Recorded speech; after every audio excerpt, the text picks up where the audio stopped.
যে জোনমণি ৰাভাৰ যি আচলতে ঘটনা তাৰ পাৰ্টটো আচলতে আনন্দ মিশ্ৰ ডাঙৰীয়াৰ লগত হ'বলৈ গৈ আছে নেকি? এছআই জোনমণি ৰাভাৰ দখল হ'ব নেকি IPS আনন্দ মিশ্ৰৰ লগত? এইবাৰ টাৰ্গেট হ'ল নেকি IPS আনন্দ মিশ্ৰাই?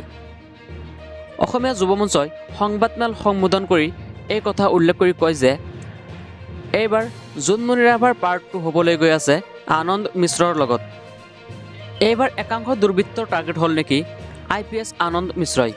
মহোদয় এই গুৱাহাটীৰ পৰা যি তলা আচলতে পঠিয়াই দিছে, ইয়াৰ পৰা আমি এটা কথাই বুজিব পাৰিছোঁ যে জোনমণি ৰাভাৰ যি আচলতে ঘটনা তাৰ পাৰ্টটো আচলতে আনন্দ মিশ্ৰ ডাঙৰীয়াৰ লগত হ'বলৈ গৈ আছে নেকি? পুনৰবাৰ আমি কৈছোঁ, এছআই জোনমণি ৰাভাৰ পাৰ্ট 1 ষ্টৰিটো আমাৰ আনন্দ মিশ্ৰ IPSৰ লগত পাৰ্ট 2 হ'বলৈ গৈ আছে নেকি কোনোবাখিনিত?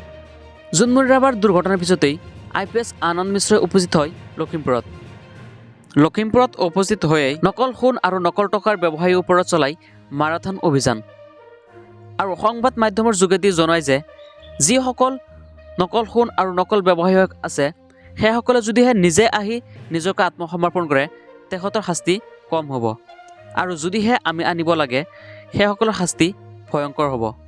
আৰু তাৰ পিছতেই আৰক্ষী চকীত ভিৰ কৰিছিল নকল সোণ আৰু নকল টকাৰ ব্যৱসায়ীসকলে। কিন্তু এইবাৰ আনন্দ মিশ্ৰলৈ এখন নিৰ্দেশনা। ছ'চিয়েল মিডিয়াত কথা ক'ব নোৱাৰিব আনন্দ মিশ্ৰই, সাংবাদিকৰ সন্মুখত কোনো কথাই ক'ব নোৱাৰিব আনন্দ মিশ্ৰই। অসমীয়া যুৱ মঞ্চৰ সংবাদমেলত এই কথা উল্লেখ কৰে, লগতে কয় জোনমণি ৰাভাৰ উচিত ন্যায় লাগে, জোনমণি ৰাভাৰ দোষীক উচিত শাস্তি দিব লাগে। আপোনালোকৰ মতামত কি? IPS আনন্দ মিশ্ৰই টাৰ্গেট হ'ল নেকি একাংশ দুৰ্বৃত্তৰ? আপোনালোকৰ মতামত নিশ্চয় কমেণ্ট বক্সত জনাই দিব।